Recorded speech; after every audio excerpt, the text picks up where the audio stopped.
Johnny Good here for Real Home Studio. Today taking a look at Presonus Faderport 2.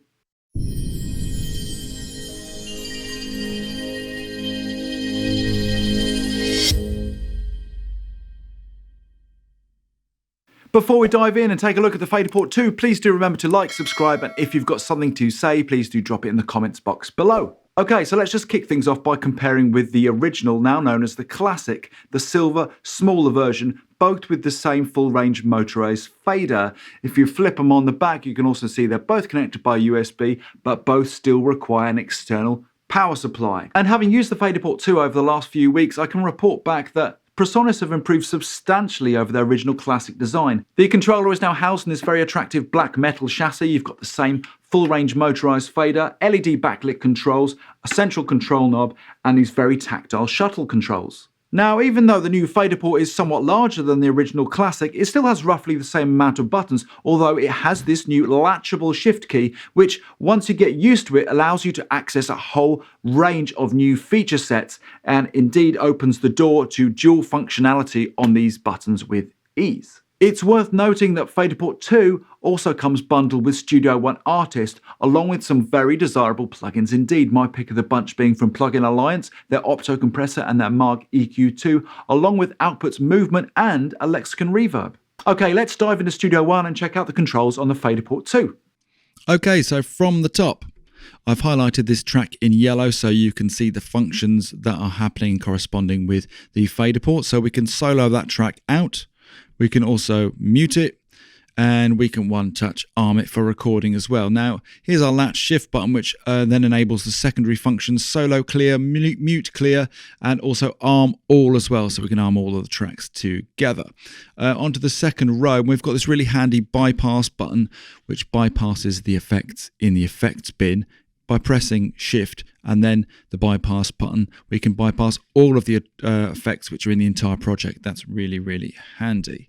Okay, then let's move on to the next three buttons, touch, write, and read, which all correspond to our automation. Now, automation with the Faderport is so much easier than using a mouse, so let's just dive straight in with our track. Let's press the right button, we're going to press play, and then we're going to just make some volume changes.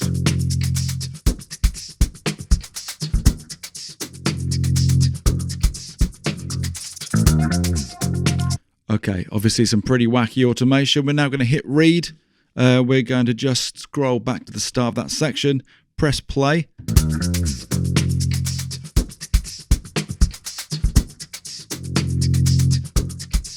And you can see by either following the automated fader or checking out on the screen that now our automation changes have been written in.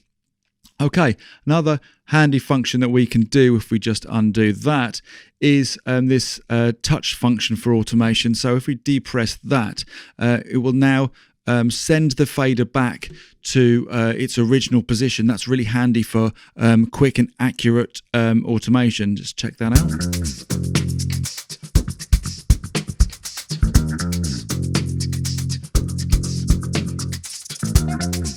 So that's a really neat function too. The secondary functions enable latch and trim mode for further automation, editing, and shift and read will turn off all of the automation you've done.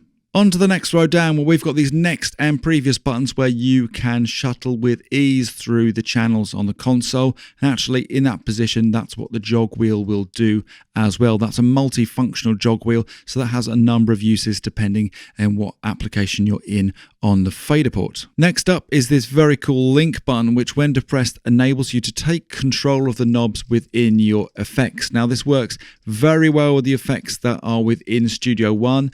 I found it to be a little bit more sketchy with third-party plugins, but nevertheless it's a very, very cool feature. Pressing shift and then link then enables like a link lock, so even if you move away from this EQ, for example, you're still going to be controlling the knob which you were controlling when you press the lock button. Okay, so the next button along is the pan button, so by depressing that, as you'd expect, you can then utilize the jog wheel in the center to pan your track.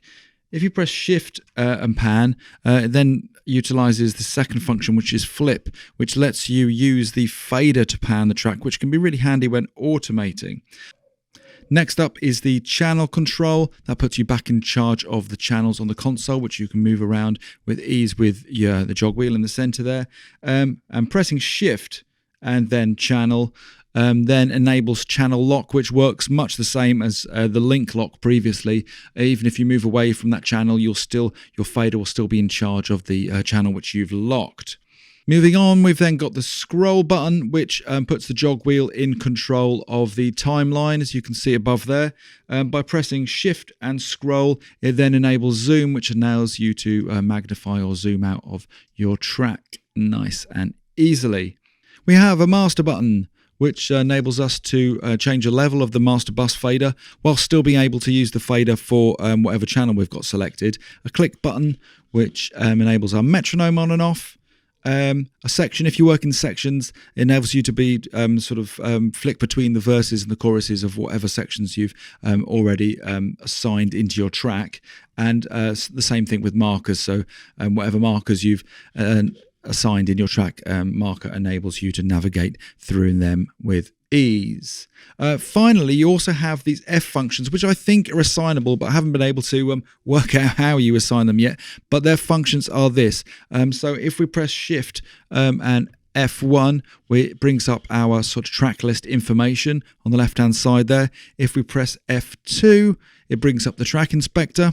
If we press 3, it brings up our console, and F4 will toggle between our instrument effects panel being on and off. And finally, the shuttle controls: a stop, a play, pause combined, a record, a fast forward and rewind, and a handy loop button too.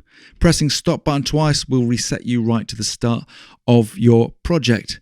And that's it. Now, if you already own a Faderport Classic and you've been thinking about getting yourself a Faderport 2, is it worth it? I would say an absolute yes. Presonus have done a great job on improving upon their design classic. If you're a Studio One owner, you've got limited desk space, but you want a much more hands-on mixing experience, then the Faderport 2 is the way to go. But if you're not using Studio One, the good news is that Presonus have invested a lot of time ensuring that the Faderport 2 is a lot more compatible with other DAWs. Presonus have done a great job of getting so many features into this desk-friendly controller, yet still somehow keeping it quite intuitive, tactile and easy to use. If you're looking for a production control center much like the Faderport, then I think this one is very, very hard to beat. My name's Johnny Good for Real Home Studio. I do hope you enjoyed that guide and review, and if you did, please remember to like, subscribe, most importantly, have yourself a great day.